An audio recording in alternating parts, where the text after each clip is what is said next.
Some stories haunt a nation forever. And the chilling saga of Fred and Rose West isn't just a true crime tale, it's a descent into one of the darkest chapters in British criminal history. Netflix's Fred and Rose West. A British horror story doesn't pull punches. This isn't your average whodunit. It's a gut-wrenching, blood-curdling unraveling of secrets buried, literally, beneath a family home. This three-part docu-series revisits the twisted legacy of the husband and wife serial killers whose decade-spanning reign of abuse, rape, and murder shocked the UK in the 90s. Between 1967 and 1987, Fred and Rose West turned their modest Gloucester home into a real-life house of horrors, luring, torturing, and killing at least a dozen women and girls, including their own daughter. Let's break down the true horror behind the headlines. The abuse, the discovery, the interviews, and the unrelenting trauma that still lingers today. The gruesome discovery beneath the garden patio. It started, as many nightmares do, with a hunch and a shovel. In 1994, after years of rumors and inconsistencies surrounding the disappearance of 16-year-old Heather West, police secured a search warrant for 25 Cromwell Street. What they uncovered beneath the rear garden patio would kick off one of Britain's most disturbing murder investigations. Heather's skeletal remains had been resting below ground for nearly 7 years. The official story? That she'd run away. The reality?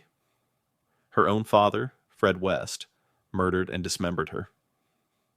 In newly unearthed police tapes, West chillingly claims, "I never intended to hurt Heather. I just wanted to persuade her to stay at home." But that claim is contradicted by gruesome detail. West admits to using a bread knife to dismember Heather, then wrapping an electric cable around her neck to ensure death. It was no accident. It was cold-blooded. And Heather wasn't the only one. A household of abuse and psychological terror. Fred and Rose had 10 children. And for years, behind closed doors, their house buzzed with unspeakable abuse.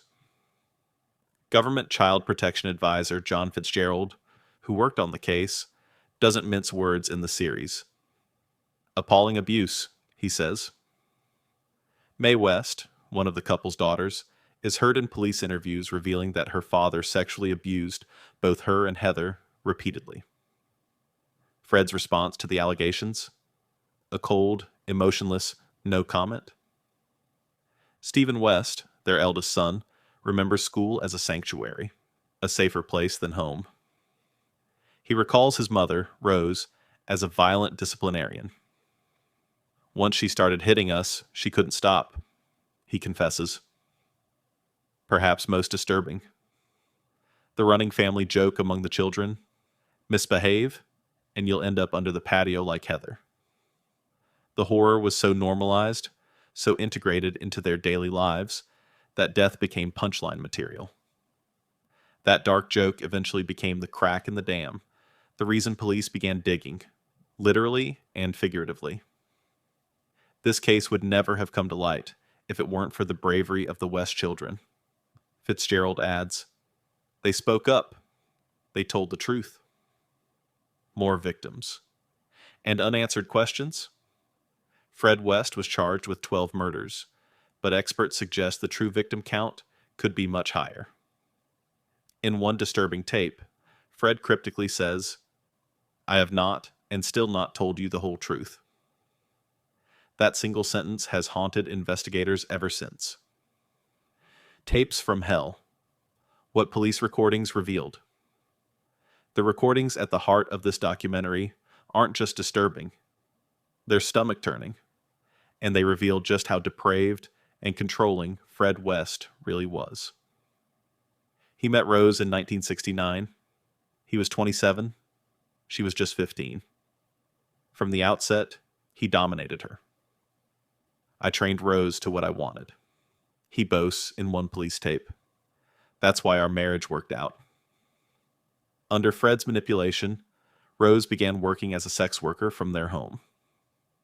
Former neighbor Liz Agius recalls a chilling conversation with Rose, who once asked her how she felt about her being a prostitute. Then Rose revealed something even more unsettling. Fred had bugged the bedroom so he could listen from next door. In a haunting confession of her own, Rose can be heard saying, "I had to go out with this bloke I didn't like, climb into bed, make love all night, and come home in the morning. I am almost completely brainwashed." The survivors. Voices from the past. One of the few women to survive Fred and Rose West's sadistic appetites was Carolyn Owens, who worked as a nanny for the Wests in 1972. She recalls Fred inviting her into a sex circle. Soon after, she woke up blindfolded, tied, and gagged on a mattress in their home. "That's when the assault started," Caroline says. "I thought I was going to die." She didn't, but others weren't so lucky. Shirley Robinson, who was pregnant with Fred's child, was murdered after threatening to reveal their affair. "I smacked her in the jaw, then I got a piece of flex and tied it round me,"